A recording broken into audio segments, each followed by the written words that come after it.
네, 저는 조천식 모빌리티 대학원 부교수 김인이라고 합니다. 미래 모빌리티를 위한 메타버스 환경 구축 및 활용입니다. 이 과목은 저희 그 학과가 자율주행 차량을 위한 그 테스트 베드가 캠퍼스에 있거든요. 그러면은 그거는 밖에서 진짜 자율주행 차량이 돌아다니고 그 자율주행 차량과 커뮤니케이션을 할 수 있는 센서들이 굉장히 많이 붙어 있는데요. 그걸 실험을 할 때 보면 실험 비용도 굉장히 많이 들고 그리고 시간도 굉장히 많이 들거든요. 그래서 이걸 그대로 그 가상 환경으로 담아서 그 안에서 실험을 하게끔 만드는 그런 교육 프로그램을 개발해서 수업을 한 겁니다. 네, 카이스트에 임용돼서 교수학습 혁신센터로부터 이런저런 교육 프로그램이 많다는 걸 들었고요. 어떤 프로그램을 만들어내면 학생들한테 도움이 될 건지에 대해서 그래서 고민을 많이 한 끝에 이런저런 아이디어를 내게 된 거죠. 여러분의 교수님들이 장기태 교수님, 금동석 교수님, 그리고 니콜 교수님의 과목이랑 연계가 되어 있는데요. 저희가 하고 있는 이 프로그램이 시스템적인 게 많아서 이 단일 교과만 잘 해서 되는 건 아니고요. 여러 교과목을 두루두루 잘 섭렵을 해야 좋은 인재상이 나올 수 있다라고 생각해서 그렇게 프로그램을 구성했습니다. 저희 문지 캠퍼스 이 환경을 그대로 가상 환경에 담아냈거든요.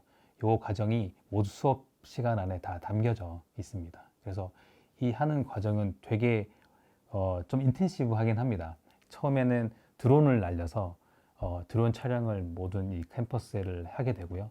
그러면 그 동영상을 렌더링을 시키는 작업을 통해서 3D로 다 만들게 됩니다. 그렇게 되면 가상 환경이 만들어지고 이 가상 환경 안에서 저희가 운전도 하고 보행자도 되고 킥보드도 타고 자전거도 타고 이렇게 하게 되는 겁니다. 매우 새로운 수업이었을 겁니다. 제가 한 방법은 그 플립드 클래스 했거든요. 비디오로 한 30분에서 1시간 그 주마다 다른데요. 만들어 놓고 학생들한테 충분한 시간을 주는 거죠. 학습을 한 후에 인 클래스에 들어오면은 바로 액티브 러닝으로 넘어갑니다. 그래서 학생들 스스로가 비디오에서부터 배운 내용을 응용하는 시간을 인 클래스에서 하게 되고요. 그때 뭐가 잘 안 되고 에러가 나오고 하면 교수가 개입을 하게 되는 겁니다. 학생들의 인게이지먼트가 훨씬 높아지긴 하거든요. 그러면 우선 졸지도 않고 잠도 잘 안 자고 그리고 그 가만히 생각해 보면 학교 다녔을 때 내가 뭘 배웠지 하는 그런 생각을 많이 하거든요. 저도 마찬가지고요. 그게 왜 그러냐면 보통 선생님들이 일방적으로 수업을 해내시고 학생들은 수동적으로 받아내면 그때 당시에는 아는 것 같고 시험을 보기 위해서 복습은 하면서 아는 것 같지만 시간 좀 지나면 내가 뭘 배웠는지 잘 모르거든요. 근데 이런 수업 같은 경우는 학생들이 계속 기억을 하게 되는 거죠. 내가 뭘 했는지 자기가 스스로 핸즈온 익스피리언스를 하기 때문에 그런 면에서 굉장히 좋습니다. 엄청나게 중요한데요. 예를 들어 공부 잘하는 친구를 따라다니는 친구들이 보면 이거 어떻게 푸는 거야? 라고 이렇게 물어봐요. 보통 물어보면 공부 잘하는 친구들이 수학 같은 걸 이렇게 설명을 이렇게 해주죠. 근데 가만히 보면 이 설명해주는 친구가 학습이 더 됩니다. 그래서 이 설명을 해주는 친구는 학습력이 계속 올라가게 되는 거고 이 설명을 들은 친구는 설명을 들었을 때는 이해하죠. 하지만 자기가 직접 해본 게 아니기 때문에 그리고 누구를 가르쳐 본 기억이 없기 때문에 그 기억력이 굉장히 약합니다. 그래서 누구를 가르치려면 어쩌면 자기가 배우는 것보다도 더 많은 양의 학습량이 있어야 남을 잘 가르칠 수 있거든요. 그래서 수업 시간에 제가 하고 있는 거는 내가 알고 있는 어떤 스킬을 옆에 있는 학생들, 자기 친구죠. 친구들한테 알려주는 방식으로 액티브 러닝을 진행하고 있습니다. 제가 생각할 때는 콘텐츠에 따라 다른 것 같긴 해요. 교과목들 중에 어떤 실습이 좀 주가 된다 하면은 충분히 해낼 수 있지 않을까 싶습니다. 이론이 처음에는 까다로울 수 있으니 비디오를 찍어 놓으면 학생들이 언제 어딘지 볼 수 있죠. 그 학생들이 비디오를 좋아하는 이유는 요새 대학교 가려면 인터넷 강의 많이 학생들이 듣잖아요. 그게 되게 익숙해진 것 같아요. 멀티미디어에 편한 학생들에게 멀티미디어를 제공을 하게 되면 좋은 학습 효과가 난다고 저는 생각하고 있습니다. 시작하기 전에 내가 이걸 왜 배우는지를 명확히 알고 있어야 되는데요. 내가 이걸 배우면 도대체 어디에 써먹을 수 있는지를 명확하게 얘기를 하고 지금 현재 어떤 프로젝트가 어떤 회사에서 활용되고 있는지를 이야기를 해주면 학생들은 왜 지금 이 수업을 배워야 하는지를 알 수 있게 되고 학습 이 능률이 올라갈 거라고 생각합니다. 수업을 다 영어로 하니까 우선 언어가 주고 있는 상하 관계가 사라져 버리잖아요. 그래서 오히려 소통 더 잘 된다고 생각하거든요. 학생들한테는 제가 제 이름 부르게끔 하거든요. 저 원래 있었던 데도 제 교수님한테 이름 불렀거든요. 그리고 이 수업 시간이라는 게 짧거든요. 제가 학생들한테 전해주고자 하는 건 내용에 비해서 그러면은 슬랙이라고 그 메시징 플랫폼 있거든요. 슬랙을 사용해서 학생들 실시간으로 자기들이 궁금할 때 이제 물어봅니다. 이걸 하는 이유는 네이버부터 시작해서 지금 챗GPT까지.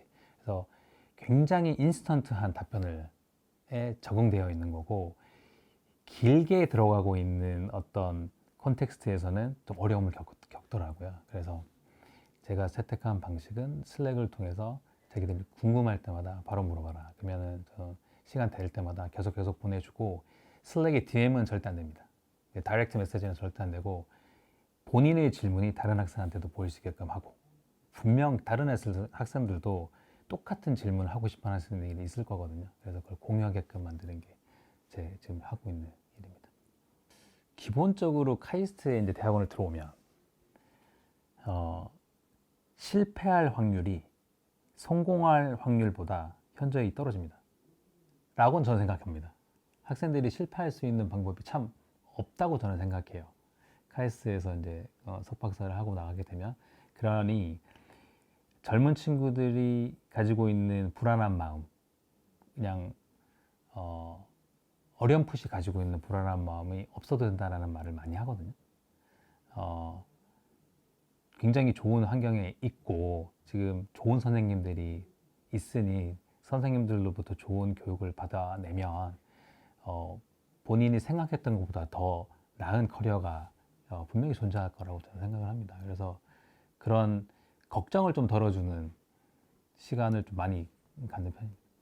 기왕 똑같은 시간을 지내고 사용하는 거라면 좀 의미가 있었으면 좋겠다는 생각을 항상 하고 있습니다. 대학원이나 실은 학점 별로 중요하지 않거든요. 저는 그렇게 생각합니다. 학생들 뭐 그렇지 않다고 생각할지 몰라도 학점을 따기 위한 공부하지 말고 내가 지금 배운 이 배움이 사회에 어떻게 환원될지에 대한 생각을 좀 하고 있으면 그 배우는 게 재미있을 수 있거든요. 이거를 잘 써먹어서 사회에 조금이라도 도움되는 역할이 됐으면 좋겠다라고 마음을 가지고 있으면 그 배움의 괴로움이 좀 많이 사라지는 것 같긴 합니다. 그래서 그거 얘기해 주고 있습니다. 그 선생님께서 이렇게 제안해 주신 것처럼 실은 신임 교수님들한테 이런 게 있다 저런 게 있다라고 계속 알려주시면 좋겠어요. 왜냐면 제가 이런 생각을 쭉 체계적으로 하게 된 그 이유도 이런 프로그램을 통해서거든요. 이거 아니었으면 기존에 제가 해왔던 방식 그대로 와서 여기서 영어로만 바꿔서 했겠죠. 근데 이런 게 있고 저런 게 있고 이 센터에서 이거 말고도 다른 거 많이 하시잖아요. 그게 어떤 걸 하고 있다는 걸 계속 알려주시면 우리가 정보가 부족해서 나의 그 티칭 프로그램이 약해질 수 있으니 충분한 정보를 제공해 주시고 하면 그리고 이거 막 상도 주시고 하잖아요. 신인 교원한테 인커러지를 해주시면 잘 만들어내지 않을까 싶습니다. 수업에서 점점 역할이 없어져 가는 교수? 옛날에는 저를 가르쳤었던 그 교수님들께서는 미국에 유학하시고 하셨을 때 있을 거잖아요. 그 일렉트릭 라이브러리가 이런 것도 잘 안 돼 있고 지금처럼 막 그 뭐 SCI 저널이다 이런 것도 잘 안 되어 있을 때 그때는 실은 지도 교수의 어프로브가 있으면 박사가 되고 안 되고 하는 상황. 그리고 컴퓨터에서 뭘 찾는 게 아니고 지도 교수의 그 책꽂이에 꽂혀 있는 책 그리고 지도 교수의 텍스트북 노트 테이킹 한 거 이거를 가지고 한국에 들어오면 수업 시간에 수동적으로 그걸 쫙 받아들이는 게 저희가 받는 학습이었어요. 근데 지금은 정보가 너무 다 오픈되어 있고 저보다도 훨씬 잘 가르치고 있는 교수님들이 유튜브에 깔려 있습니다. 그럼 그거 보면 되는 거죠. 저의 역할은 수업 시간에 점점 역할을 축소시키고 학생들의 역할을 늘리게 해서 요 액티브한 그 클래스룸 인바이러먼트를 만들어주는 게 제 가장 큰 역할이라고 저는 생각하고 있습니다. 명확한 것 같은데요. 교수가 편한 수업은 학생이 어렵습니다. 교수가 정말 힘들게 프로그램을 만들어내면 학생들은 훨씬 좋아집니다. 그래서 둘 중에 하나는 힘듦이 있어야 하는데 그럴 거면 먼저 있는 선생이 하는 게 낫다라고 생각합니다. 저는 실은 호주에서 교수를 하다 왔는데요. 저희 교수 뽑을 때 보면 그 연구력이 빵빵하신 분들을 뽑습니다. 공대에 특히 교육력이 좋은 사람을 뽑지 않아요. 뽑지 않는 이유는 확인할 길이 별로 없습니다. 이 사람이 교육을 잘 할 수 있는 사람인지 아닌지를 측량해낼 수가 없기 때문에 실은 연구 잘하는 사람을 많이 뽑는데 뽑아놓고 나면 이 티칭에는 실은 운인 거예요. 복불복인 거예요. 이게 티칭에 관심이 있어 하는 교수님이 뽑히면 좋은 거고 아니면 할 수 없는 거예요. 이 문제 때문에 실은 이런 혁신센터 같은 데서 외국은 1년 내내 교육을 합니다.